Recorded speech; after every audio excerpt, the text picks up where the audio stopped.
Good morning, everybody. Welcome to day 23 of the Entre 90-Day Content Challenge. Entre family knows me. If you're new on my YouTube channel, I'm Anne-Marie. There's some good stuff in the previous days. You might want to check it out. This morning, I was thinking about yesterday. I talked about advertising. That was kind of fun. Love advertising. Today, kind of expanding on that. So I hope that while you're coming up with your ideas for advertising, you're remembering to do your keyword searches and all of that. But what came to mind today was press the red button. So that's what this is about. Okay. If you're, and especially if you're new, I'm sorry, my arm. If you're new to my YouTube channel, what we teach here is entrepreneurial education. Okay. So if you're watching this, maybe you're up in the air about your job or what's going to happen with your job, and you're waiting to find out what's going on. Did you know that you don't have to do that?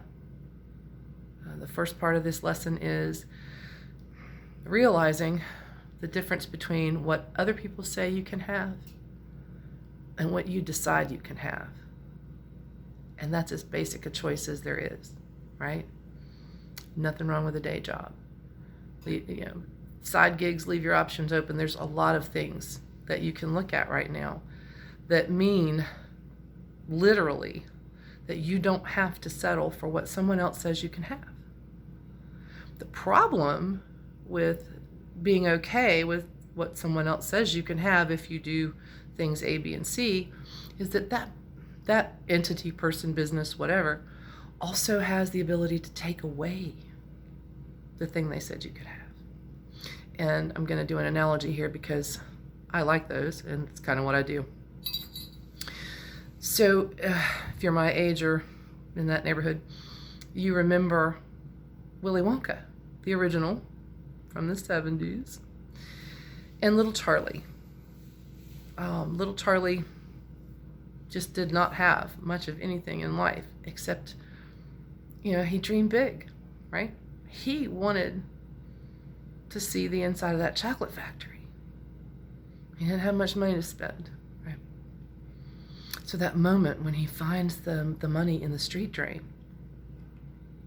that's the turning point moment for him, okay? Everybody has those, pardon me. So he finds the money in the street drain, and he doesn't stop and think, what does my family need? He knows he has to go for that dream. Because he's a child. He's not going to stop and think about logical things. So he believes, and this is where I'm going with this, it's not a lesson in morality, he picked up that money and something sparked in him, and he knew in here that that's what he had to do. He's going to go buy that chocolate bar. And it paid off. Okay? So you fast forward just a little bit, and he gets the dream, and he and Uncle Joe go into the chocolate factory, and then there's about an hour of weirdness. Let's face it. You can eat the trees and plants. A kid gets sucked up a chocolate tube. One girl turns into a blueberry. It's kind of weird and interesting. Willy Wonka never answers any questions directly. But Charlie's just kind of, okay. Maybe he asked a question or two, but you get tiny little pieces of information. And instead of flying off the handle or stamping his feet or whatever, he just kind of takes it in, processes everything, right? Okay, so at the end, he goes to see Mr. Wonka. They go, because, he'd been promised the things. This was what you said I could have. And what happened? Well, Mr. Wonka said he couldn't have it. And at that moment, he made a choice, another choice. He let go of wanting what someone else said he could have. He just let that go. All this time, I did all the things, and now they said I can't have it. And Charlie said, okay. And he did what he thought was right. And what happened? You get the keys to the kingdom, man. They got to get into that really funky-looking Wonkavator. And they're in the Wonkavator, and there's the red button. Ha! You were waiting for me to tie that in, weren't you? The red button. And Willy Wonka says, well, I've pressed all of them except this one. And Charlie, well, what does that button do? I don't know. But you can press it if you want. It's yours to press. And Charlie, being a child, he didn't expect anything except something fantastic when he pressed that button.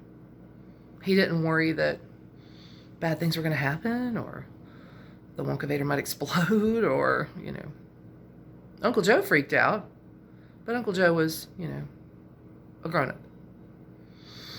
Nothing in Charlie's life led him to have any basis to believe that just because he wanted it, good things were going to happen. Not one thing. And yet, he did not hesitate to press the red button, right? So, he pressed the button. Boom. What happened? Blew the glass ceiling away.